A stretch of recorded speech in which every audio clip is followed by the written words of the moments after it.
Welcome to WitchLit, a podcast where we talk about the craft of writing and writing the craft. I'm your host, Victoria Raschke, fiction author, witch, and nosy Scorpio.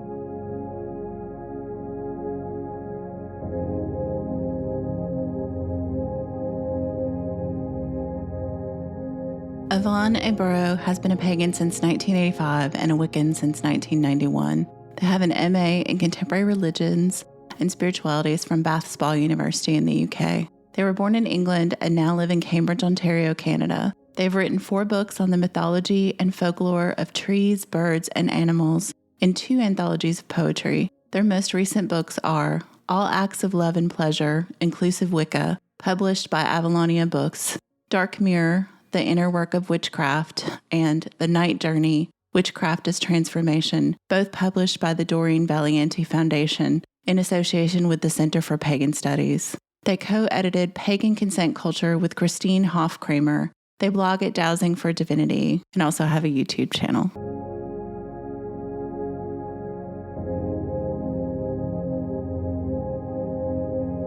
Welcome, Yvonne. Thank you very much. Excited to be here. Yeah, I'm excited you're here too. We talked a little bit before we started, and Yvonne and I have what we have decided is a parasocial relationship from Instagram. So this is the first time we've really gotten to talk face to face, but we feel like we know each other already, which is nice. So I'm going to jump into the questions and we'll see where we go from there. But the first thing I wanted to ask, since we're, primarily a writing podcast, is why do you write and what was your journey to become a writer? It's a really interesting question. I think writing is a bit like breathing for me. I can't not write. I start cogitating and ruminating about something, and I'm like, I've got to write that down, and it's going to be a blog post, or it's lately it's turned into a YouTube video. I think I started writing when I was in my, 11 or 12 probably, short stories and poetry and stuff like that. And I always really enjoyed creative writing at school. And I think I kind of sort of knew I was going to be a writer. So I always wanted to write a novel and haven't got around to that yet. I've got lots of unfinished chapter 1s. So I think writing books, a non-fiction for me, has become my go-to thing. So that's something I really enjoy. Yeah, though I write fiction now, I have a lot of still unfinished chapter 1s. I think that part of the journey to being a fiction writer is lots of unfinished chapter 1s. Good to know. Yeah, it is a step on the way, I think. So what did getting published the first time look like for you? What was that process like? So I think I wrote to one publisher actually, which was Capelban Publishing, in 1993, and got a letter back saying, yes, we were interested in publishing your book. And that was Enchanted Forest. And I then published my next 3 books with them. They've recently gone bankrupt, so those books are no longer available. And the hard drive I had them on has died, so I can't self-publish them unless I manage to recover the hard drive. So after that, I think the next book I did was All Acts of Love and Pleasure, and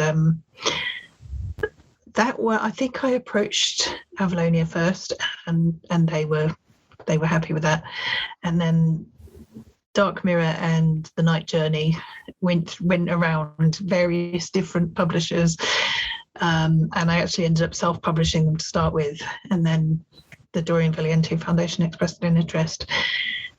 So that one had much more of a checkered history, which I think is a shame, because I actually think it's my best work. But there you go. I saw when I was looking at the books that there were 2 versions, and I wondered what the story was there with the 2 most recent books. So yeah, so I initially did a self-published version in 2018, and then the second edition. It was in 2020, so I took the opportunity to do some revisions and put some extra material in, and still trying to get it into book catalogs and into the stores, because that's really hard, apparently. Yes. Yeah. Self-published or small publisher. I think those are definitely issues that a lot of modern writers face, is that if you're not with a big five house, like just getting your book into someone's hands is a challenge. So it really is. Yeah. So now that you've published, so what does your writing life look like now? Like, is it like the main part of what you do, or do you still have a day job? Like, how does writing work for you? So yeah, absolutely. Day job is software developer. I mean, writing is definitely very much a side gig. If I, don't make that much money off of it, maybe enough for a couple of nice meals out and a few beers. I mean, the main reason that I write the stuff I write is because there are people out there who get it and go, yes, I needed this. This is what I wanted. This is the information I wanted. I guess my audience of queer pagans is a little bit niche. But when they get hold of the stuff, they do find it helpful. So that's great. And it's actually a frustrating thing that every time somebody writes a new book on queer paganism, there's a chorus all over social media of, oh, this is the first book of its kind. It's like, no, there's a whole list of authors writing about this stuff. Yeah. The 10th first book of its kind. Yes, absolutely. Yeah. So I guess, I mean, I feel like that, especially that your audience is queer pagans, and hopefully pagans in general who, interact with people who are queer pagans. So what would you say the goal of your writing is? Like, if that's your audience, like, what is the goal of especially these, the recent cache of books? Like, what is? So the goal was to help. I mean, I'd seen a lot of books entitled queer paganism, gay paganism, that kind of thing. And I was like, okay, well, as a bisexual, if I was in a same-sex oriented only circle, I would feel just as excluded as if I'm in a heterocentric circle. So I want to be in the space where my bisexuality is recognized. And so I thought, well, why can't we have a space where opposite sex relationships and same-sex relationships are both honored and represented, and then that makes everybody happy, and we don't have to be segregated into gay and straight versions of paganism, which is just bonkers to me. So that's how Inclusive Wicca was born. And then it actually turned out that there have been groups of people doing inclusive practice well before I came up with that as a term. And then the other two books, Dark Mirror and The Night Journey, I was at a group ritual, and I noticed people kind of almost marching up to the quarters and summoning them in a very, peremptory kind of way, a bit shouty. And I thought, oh no, like, make a connection with the energy first, and just speak to it as you would to another human being. And so I was like, well, people don't seem to be writing about or thinking about the energetic aspects of ritual.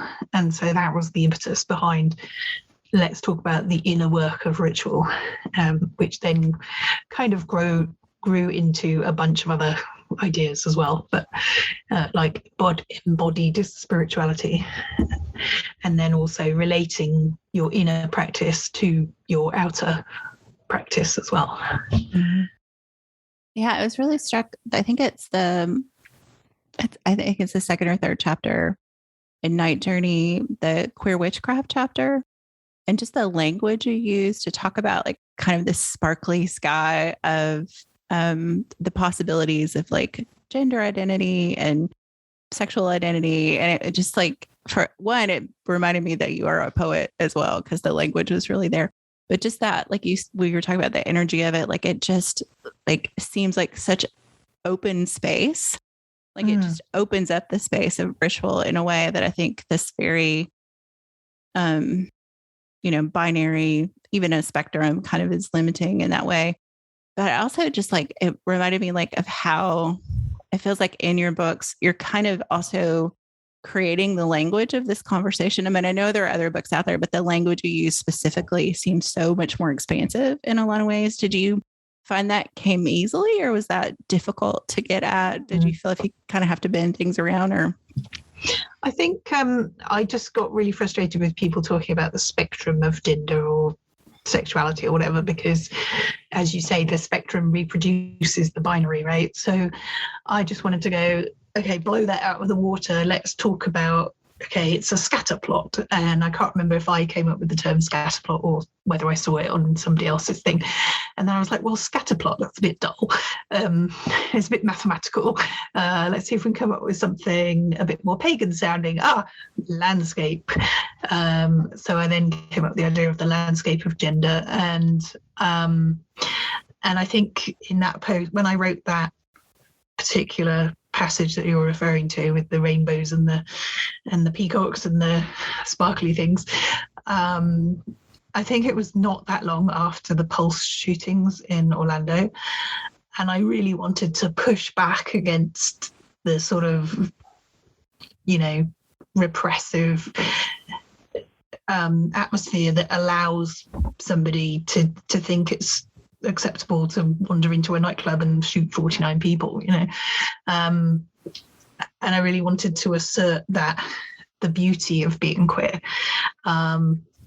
and I think it was also in response to the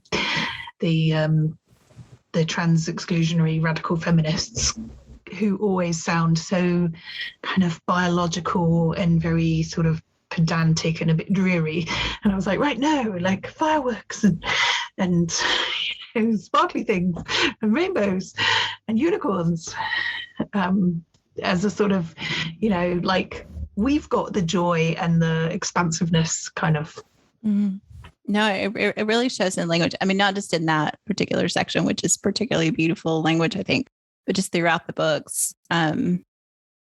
Like, did you, I'm trying to figure out how exactly to cache this question, because the one thing I really noticed is like, I know that even though I am open to all of these ideas, I still struggle with the language of, just making sure you're inclusive, like remembering to use the right pronouns, not because I don't want to use them, just because that hitch in your brain, like, yeah, or like you were introduced to this person with a different pronoun, and then that's the one that sticks in your, those kind of things. But like throughout, like, I feel like there's, throughout the books, this deliberate use of inclusive language, and that we still have to kind of talk about gendered things too. And like, how do you deal with that in the books? Like when you're in your writing, like how do you kind of suss all those things out? Well, so I think in the first edition, I actually had some language that needed cleaning up, because when like I might have written opposite sex or something, right? And I noticed that I said it just now, and I always try to say different sex relationships or different gender relationships to imply that there's not only two and they're not actually opposite to each other. And sometimes we all slip up, and so isn't editing wonderful? Because I was able to go back through and go, okay, I said opposite sex here when I actually meant different gender, or unfortunately we can't go back and like, undo, start again with what we've said, right? So that's harder. I mean, it's funny actually, because sometimes even though I'm non-binary, I sometimes misgender myself if I'm referring to myself in the third person, because I haven't been a full-time they for that long. And I mean, generally speaking, if you get somebody's pronoun wrong, if you can pick it up and correct yourself in the same sentence, Like sometimes I'll go he, they. Like the other day, I was actually misgendered by another non-binary person who uses they. And they were like, oh, sorry, oops. So it was quite funny. But I think, the wonderful thing about writing is that we can edit and think of ways around it, or even Google for ways around it. When we're talking, it's harder to get all those ducks in a row. But yeah, I tend to sort of go through and go, all right, there's a binary reference, let's get rid of it. Yeah, it's so ingrained in the language. I mean, it's it's not just pronouns. It's like I was reading today, like a conversation between, like my brother just came out as non-binary. Oh, but do I still call him my brother? Do I call him my sibling? And the responses were, you need to work that out with them. Like, what did they want you to call them? Yeah. Yeah, because it's quite interesting actually, because I really dislike the term priestess personally. And it's one of those that tastes funny in my mouth. Like I just don't like it. It's a weird word. Yeah. Yeah. I just like, and it's all down to the fact that like it should be that the word priest is gender neutral, and then the masculine should be priester or something like that, or prester, as in Prester John, and then the feminine would then be priestess. But because in English the masculine is assumed to be the unmarked default, we don't and would have previously been gender neutral. That's why that term isn't available. We have to make up a somewhat weird, not very English sounding term like priestess. If somebody wants to be called a priestess, obviously I will happily refer to them as such, but I don't feel right referring to myself as that. So I still refer to myself as a priestess. Not because, in inclusive Wicca, the ritual roles aren't particularly gendered, but I just like the term priestess because it's always been used to refer to pagans, because it was coined in the 1600s to refer to historical female priests from Rome and Greece and things. And so it's like, oh, that's our word. Yeah, it was never like part of like Christian conversation. It's other than to other the religions. Yeah.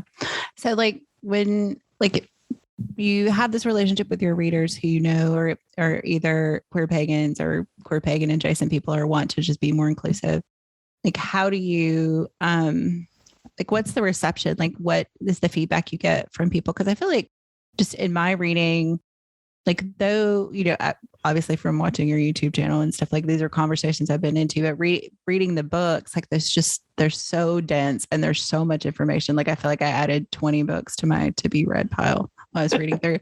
But like what is the feedback you get from readers about? So I've had a range of feedback really. Like, I think my favorite feedback was from a friend who is definitely straight but not narrow. And he said that he'd always felt that something was missing from Wicca, but he couldn't put his finger on what it was. And then he read my books and went, that's it. Which was a really nice piece of feedback. And I've also had feedback that people had to get the dictionary out and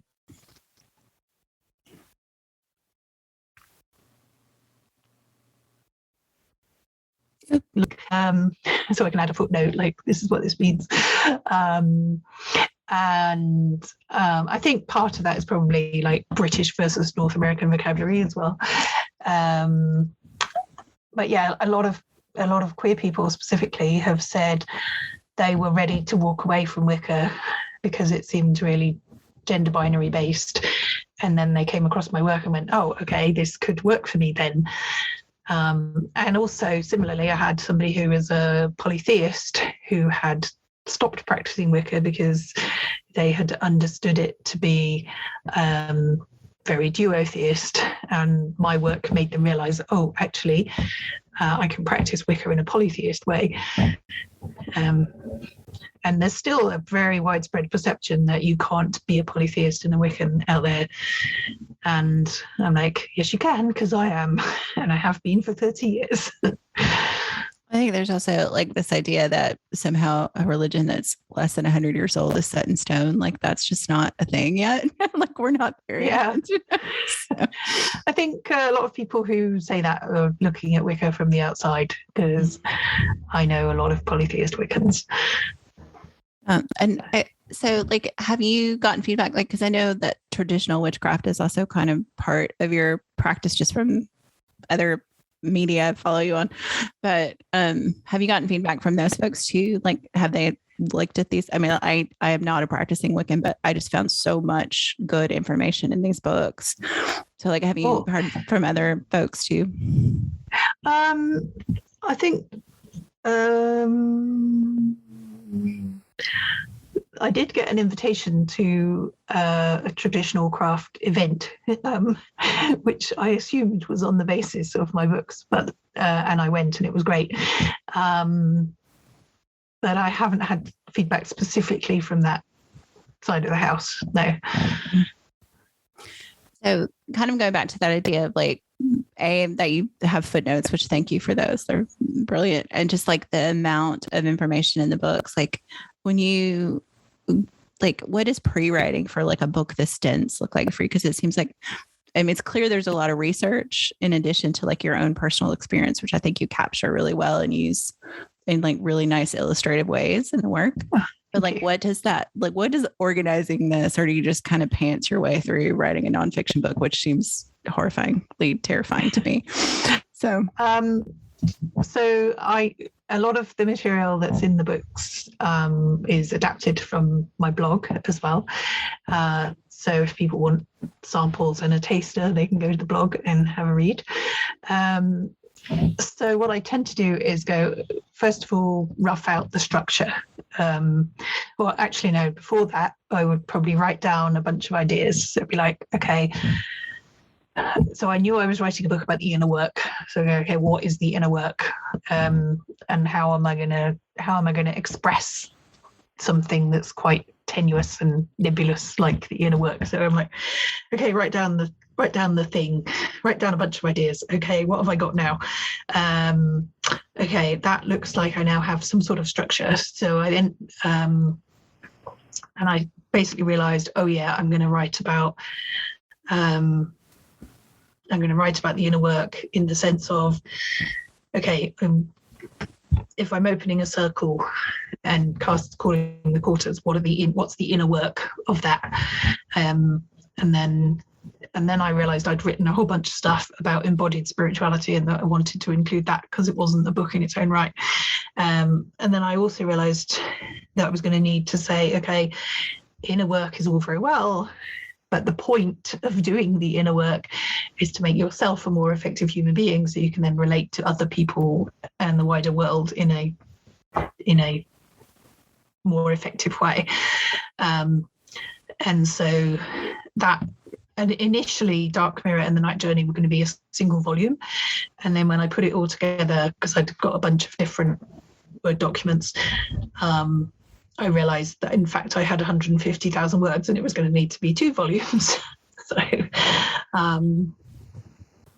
think the research, obviously I had to do a fair amount of research on tradcraft stuff. I'd read a few books on it, but I also did a fair amount of research on the internet as well. And then I actually got a fairy witch that I know to read the chapter where I mention a lot of fairy and reclaiming stuff. And also she suggested some great resources for me. And then read the chapter afterwards. So that was great. And what else did I do? So yeah, pre-writing. I mean, I suppose there was a lot of editing writing. So I would write something and then stick it in Google Drive, because having had a backup drive die on me, I'm like, I just put everything online. And then it would sit there for a bit, and then I'd kind of come back and go, all right, I'll read through that again, and did I miss anything, and add in more things. So and then I would also go, oh, I've got a blog post that I wrote some time ago relating to that. I'll slot that in there and see how it all fits together. So I suppose the best metaphor would be knitting and jigsaw, and making a jigsaw. Yeah. I mean, fiction can be that way too. I mean, it's writing fiction obviously is a little different, but fiction can be that way. But I love that you I love that you kind of touch on the fact that books are collaborative in a way. I think a lot of people who don't write, or who have this, I don't know, idea that writers are magical unicorns. I mean, not that we aren't magical unicorns, but that, that, it's somehow you're in your solitary turret, in a loft in Paris or something, and you never see other humans. And I'm like, it's actually pretty collaborative process. So do you have other folks that you work with? Like, do you work with an editor? What kind of, so I was what kind of team do you have? Yeah, so I wouldn't say I had a team as such, but one thing that was super helpful was, so it seems to be the norm now that you send like galley ARC copies of the book out for people to read and provide endorsements, and so we did that. And System and I came back with a really detailed set of feedback, which was really, really helpful. And they wrote a blurb, and the blurb was so good and so brilliant. I was like, can you just make that the foreword? Can you beef that up a bit and make it the foreword? But their feedback was incredibly helpful and very detailed. The Night Journey wouldn't be it's a better book because they gave that feedback. And also got a really lovely foreword from Steve Davies for Dark Mirror as well, which really helped. But yeah, I mean, it was actually part of the reason I managed to get those two books written in the time that I did, was because my husband is a teacher, and he was spending the vast majority of his evenings doing prep work for teaching. And so I was like, right, okay, you do your prep, I will sit here and write. So I think having supportive people you live with is invaluable. I can't imagine having to find space in your own house to write, if people don't support you in that. But I'm glad you had a supportive space to do that. That's huge. Super helpful. Yeah. I mean, since he's now doing supply teaching, and also we've just been doing a ton of Coven teaching over Zoom. I haven't had a chance to actually, I mean, I've written a fair amount of blog posts in the time, but I haven't actually had a chance to, and made all these YouTube videos. But I haven't actually written a book since since I finished that one. So probably time for another one. I mean, do you feel like writing is actually part of your practice as a Wiccan or a witch too, or do you see those as kind of separate buckets? I think, I mean, in the sense of writing rituals, yes. And also the fact that, I write all my training material. I write a lot for my training material as well. So the structure of how I structure the training is very similar to the process of thinking about how I structure a book. So in that sense, yes. And also writing rituals. I can't write a seasonal ritual unless it's 2 days before the festival and I'm in the mood and I'm all Samhain now, I'm going to write a Samhain ritual. Yeah, it's a little hard to think about Yule in the middle of, I don't know, August. Yeah, definitely. So writing rituals, the actual flow of a ritual, but also like, do you have like rituals around how you write? Like, do you have a certain place you have to be, or do you have anything like that you do? I don't ever want to really ask people like, what do you do when you write? But I think that as a pagan, you might have like actual rituals around writing. So. Actually, I don't, apart from, I mean, one of the things I suppose is I used to write poetry longhand first. And now I think I still do that to some extent. As far as writing blog posts or writing book chapters and stuff like that, I write those generally straight into Google Drive. But I definitely still prefer writing. The stage when I'm kind of jotting down ideas of how the structure is going to work, that's on paper, that's handwritten on paper. But then when I get to the point where I'm like actually writing, then that's in electronic form. But that's about as far as near as it gets to any sort of ritual, I think. Yeah. Do you have like special pens or paper? Like, I'm this is one of my questions. I'm like always curious to ask other writers, because like I definitely have opinions about these things now. Yeah, I do have a thing for stationery, for nice stationery. It's got to be like notebooks that I write stuff in have to be spiral bound, so I can pull the sheet out and clip it into something else. And the pen has to be not a kind of like, if you use a Bic biro, it's kind of scratchy. So I press quite heavily on the paper, so I have to use something that doesn't bleed through the paper. So like Pilot pens are really good, and there's a particular biro that's downstairs. I don't know what make it is, but it's really nice to write with. So I'm always trying to find that biro. Yeah, like you should get Thorn Mooney on the show, because she has massive amount. She would be able to talk about this for like the whole show. Yeah, I have a lot of pen in me when she's talking about those things. Yeah, like, I mean, and her handwriting's so nice. Like, unfortunately, I'm from a generation in the UK that had our handwriting ruined by something called the Nelson system. And the idea of the Nelson system was that you would be able to print your letters neatly, but they never taught us to do joined up handwriting. So we kind of had to make it up on the hoof. And so my handwriting just doesn't look nice unless I really try to make it look like calligraphy. I have to slow down and try to do calligraphy to do nice handwriting. Which is not great for note taking. Like, no. Your brain doesn't work that way. Like my brain doesn't work that way. Like the messiest writing I have is like note taking writing. Oh yeah, definitely. But if I'm actually trying to write something legible or pretty, then I want it to look nice. So what, like if you had like your optimum writing day, what would that look like for you? So yeah, get up, cup of tea, nice breakfast, maybe do some physical exercise before I start, because I'll probably get probably get cramp otherwise. And then sit down at the computer,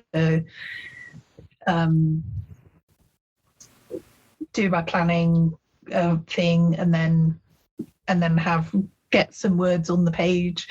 And it's just, there's a real sort of, I mean, I actually really love writing on WordPress as well, because you can move the paragraphs around, and that's a really good thing for editing.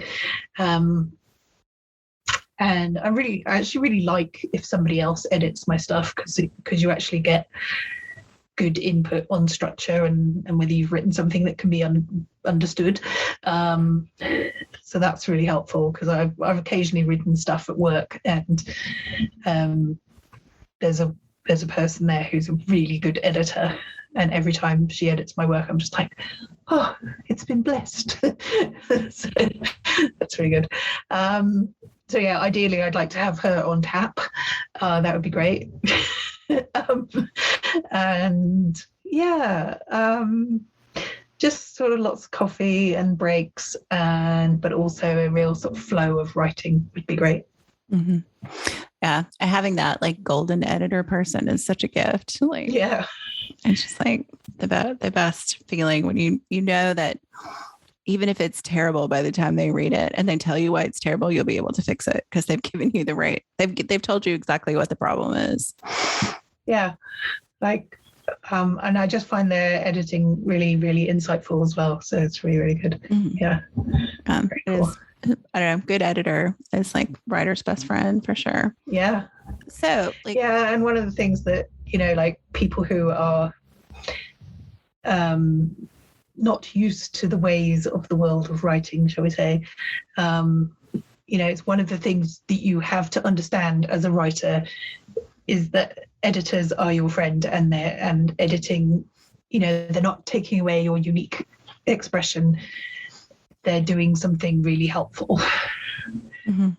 And I think a lot of people kind of struggle with that when they start out on the path. Mm-hmm. So yeah, I mean, I was lucky that I got to study creative writing at undergrad. Actually, poetry. I started out as a poet too, and a workshop will knock that out of you really fast.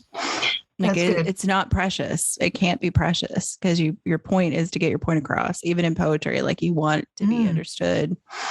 So having the people who'll tell you like, I don't get this, or like, this doesn't make sense to me, or like, I think you meant a different word here. So. Yes. Yeah. Like a lot is 2 words, not one. Yes. Like clarity is important, even in frillier writing, you still need some clarity. So yeah, those editors are important. But so when you're reading, do you like for research purposes, like how do you do that? Like, do you have an internal editor who's kind of like going through this work and pulling things aside, or do you just like immersively read for research? Like how do you read for research purposes? So there's a lot of Googling that happens. And I have become quite adept at skim reading as well. When it comes to reading other people's work, I can't turn off the internal editor in my brain. So if there's typos, I will see them. The other day I was reading, so I'm trying to find a decent introductory book on Wicca to give to my students that's like, because obviously I want them to read my books, because that's one of the reasons I wrote my books, is so that there would be a book that I agreed with that I could give to my students. But I also want them to read stuff other than what I've written, so they get a different point of view. So I was trying to find a book that's an introduction to Wicca that doesn't peddle the duotheist point of view. And so I picked up this book, which I shall not name, and I got so annoyed that I actually wrote in the margins, right? This is something I never do, even in pencil, right? And I got a biro out and I wrote on the margins in biro because I was so cross.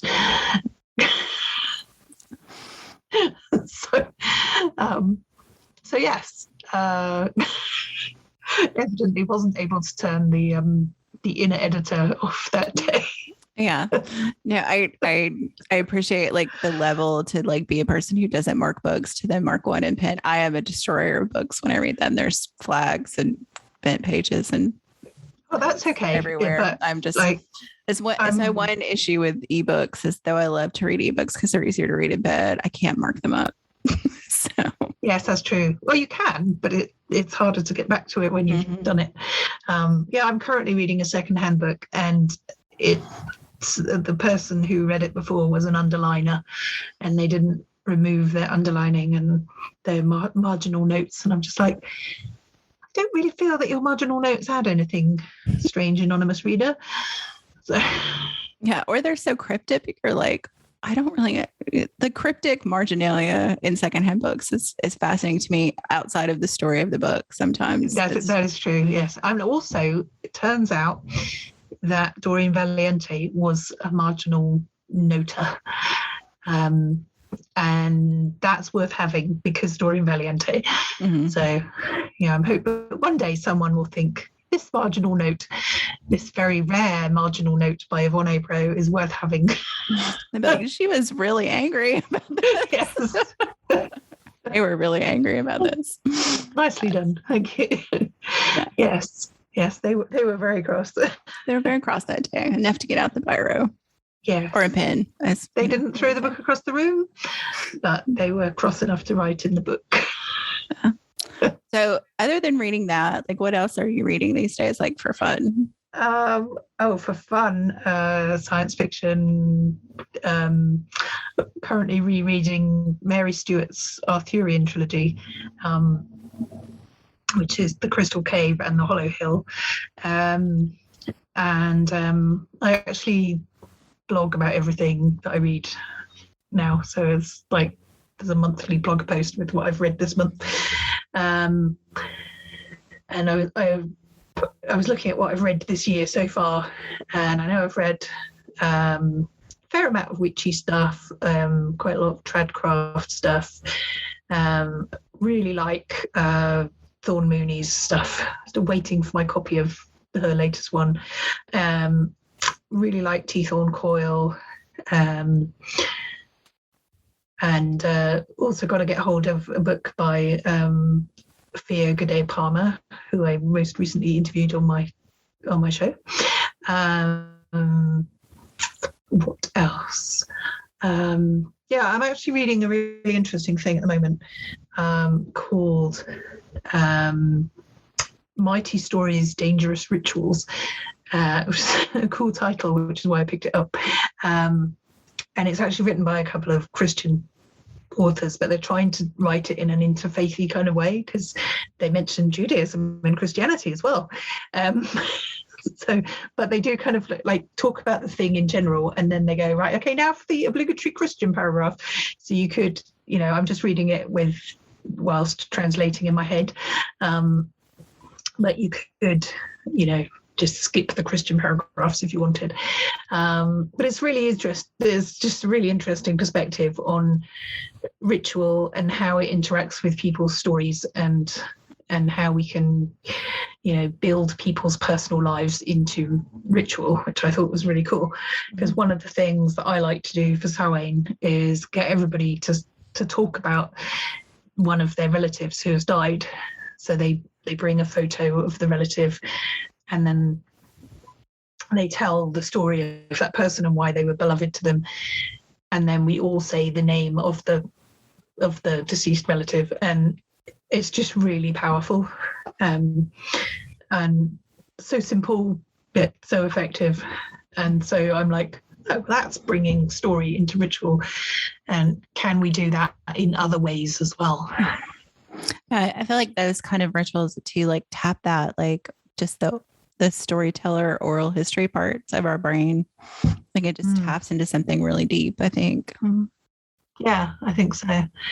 And one of the other things I'm on the chapter about weddings at the moment, and it's talking about how when two people come together in a marriage, they're bringing their family stories together and weaving those into a single thing. So typically the way that you put the decorations on the Yule tree, or how you even things like how you like to arrange your cutlery drawer, are all part of your personal story and how you were brought up. And so you're trying to meld those stories together with the other person in the relationship.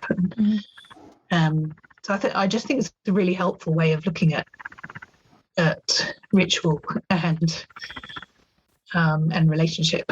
So no, I like that. I like that idea of weaving your stories together while also like starting this whole new story of these two people at the same time. That's really a nice image. Yeah, it's good, isn't it? Yeah, I like it. And I think it's important, and that it's really easy, especially I think if you're a niche writer or you're just kind of a niche person. Being a pagan is still kind of a niche thing in a lot of ways. That there's a whole world of information out there beyond So I think reading a book from a Christian perspective, or like I know there are people who have trauma from previous religious experiences, and maybe that's not the way to go, but just there's history and so many things to read widely, and that I think it's, nice to step outside those boundaries, because it's going to feed the well of your practice and your writing in a different way. Definitely. And I mean, I will only read Christian stuff if it's ecumenical, if it's kind of, acknowledging that other religions are valid, which thankfully, so even if it's written from a very Christian point of view, as long as it's sort of like somewhere, somehow acknowledging this is our tradition, but we recognize that there are other traditions out there and they're equally valid, then I'm good with it. And that's the case with this book. So I think even people who have that religious trauma, and I would definitely count myself as one of them, could cope with the book. Like, not immediately after you've left Christianity, but 30 years of water under the bridge, you could probably cope. Yes. Also, like that you named a couple other writers I would love to get on the show. Like, I would love to interview T. Thorne Coyle and Thorne Mooney both. Like, I think they would both be excellent interviews, and I'm just in awe of them as writers. Like, I think they're just both fascinating people as writers. So yeah, definitely. I like their style and the content. So all good. Yeah. So I guess a couple wrap-up questions, but before we do the very wrap-up question, it is the last question time. And I know you know about this because I sent you the thing. So, like, what we're going to do is I'm going to roll a die. And this is my opportunity as a nosy Scorpio to talk about things we're not supposed to talk about in polite society, which, I mean, I feel like we've already touched on some of those, so this isn't really that much more. But depending on the number I roll, it'll either be death, sex, religion, politics, or money. And if I roll a 6, you get to pick which one of those the question comes from. Hey. All right. So I'm going to roll and let's see what we get. We'll have to. I like the element of chance here. That's good. So it's 3, which is religion, which is funny because we just talked about that. But so I have religion question that is related to writing. So if you had the ability to saint someone as a pagan writer, like, who would be in your pantheon of pagan saint writers for you, your personal pantheon of pagan saint writers? So I thought about this,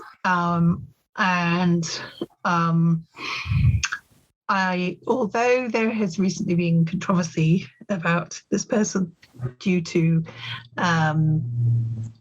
like them allegedly saying transphobic things, which I don't think they were actually being transphobic, just kind of the way that she phrased the thing was unfortunate. So I'm going to say Starhawk, because the very first pagan book that I read, the book that made me realize I was a pagan, was Rudyard Kipling's Puck of Pook's Hill. And the very next pagan book I read after that was Dreaming the Dark by Starhawk. And I still think it's an awesome book. And the other day I had occasion to pull out this book, the Pagan Book of Living and Dying, which was edited by Starhawk, M. Marker Nightmare and the Reclaiming Collective. And it is a fantastic resource.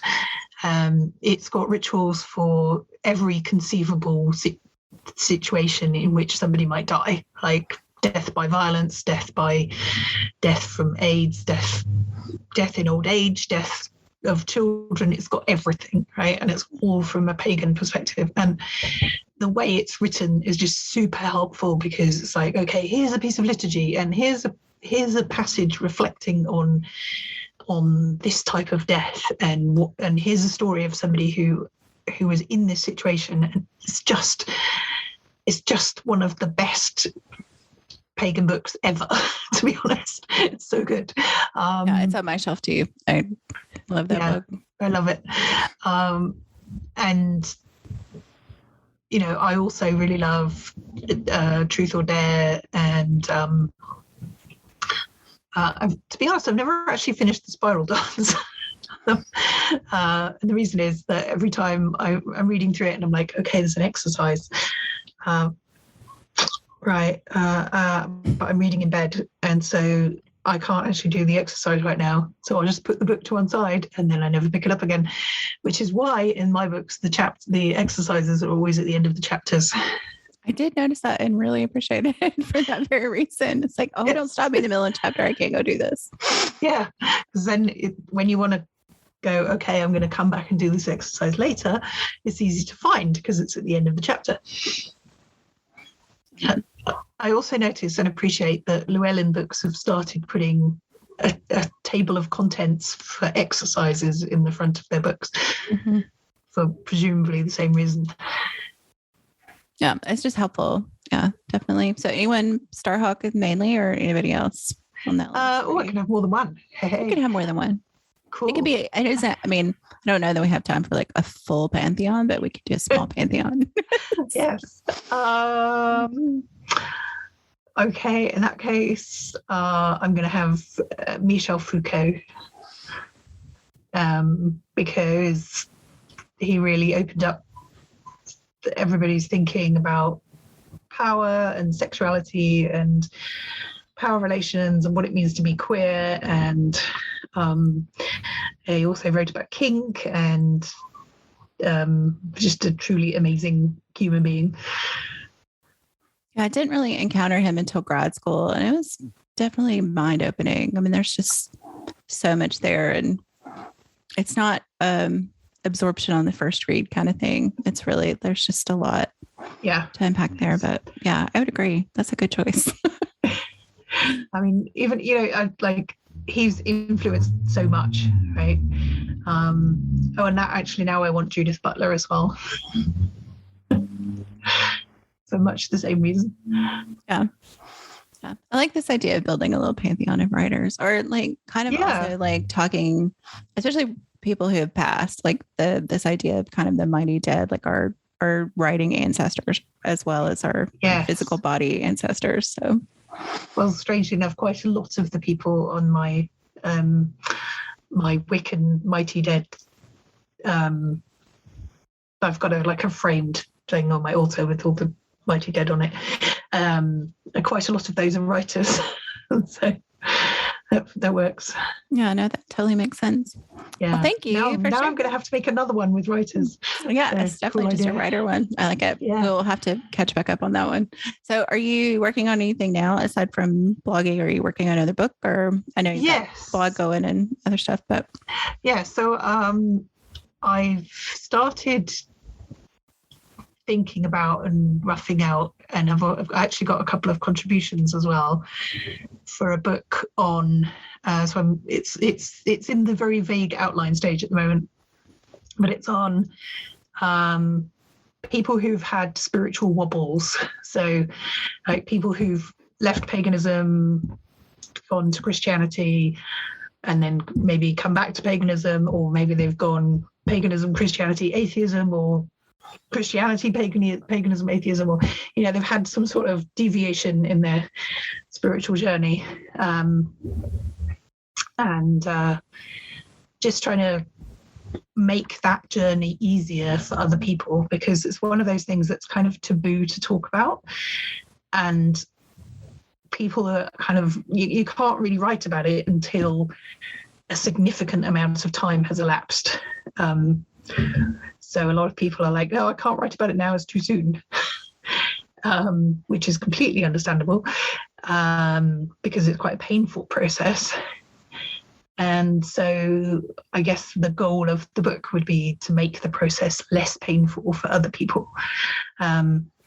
And also one of the things I always say is, like, if you are a high profile pagan and you decide that you're going to leave paganism for whatever reason, don't slam the door on your way out, because you might want to come back. So I think,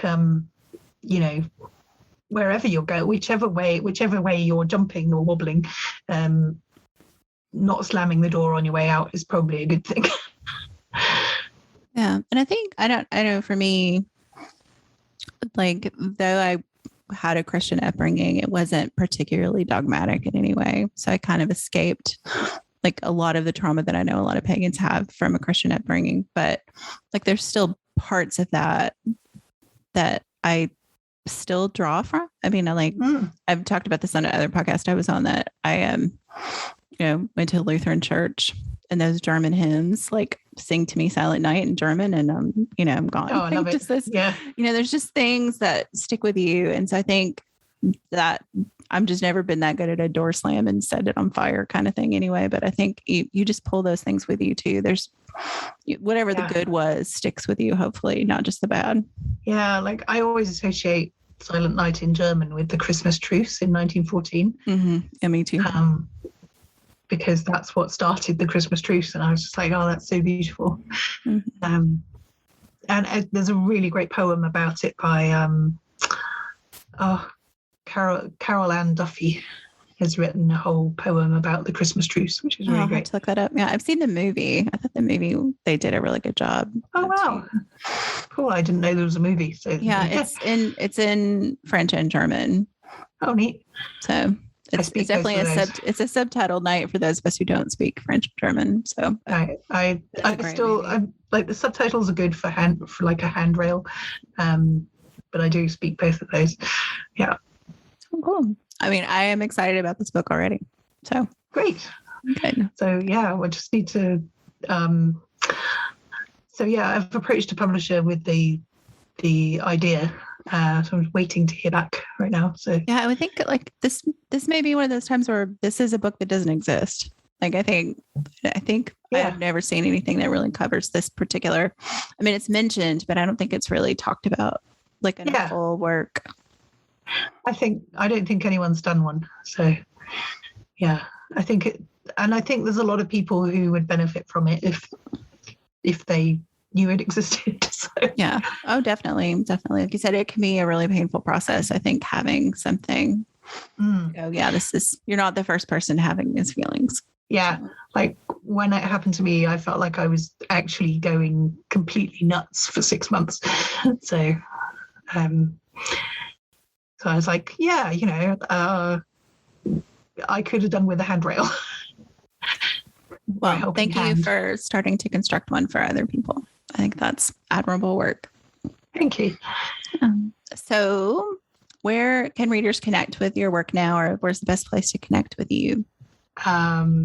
So yeah, I seem to be spending a lot of time on Instagram these days. Also have the YouTube channel and the blog Dowsing for Divinity. That's where I post stuff that I've just written. Unless I'm planning on sticking it in a book, in which case it goes in secret place. I am on Twitter as well, and avoiding Facebook like the plague these days. And I also have my own Discord channel, Inclusive Wicca, and so people are welcome to join that as well. So I think the most central place would be either YvonneAburrow.com or inclusivewicca.org, and you can find links to all my stuff on there. And we'll have all those links in the show notes too, and on the website. Great. So, but thank you so much for your time, and thank you for this conversation. It was lovely to talk to you, like face to face, finally, and not just through Instagram messages. Yeah, it's been absolutely fantastic. Thank you very much. Great. Thank you. Great. Thanks for having me.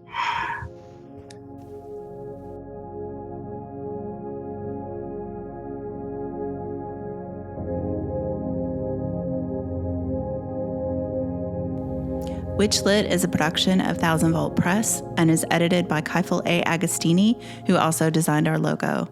You can find us online at witchlitpod.com and on Instagram and Twitter at witchlitpod.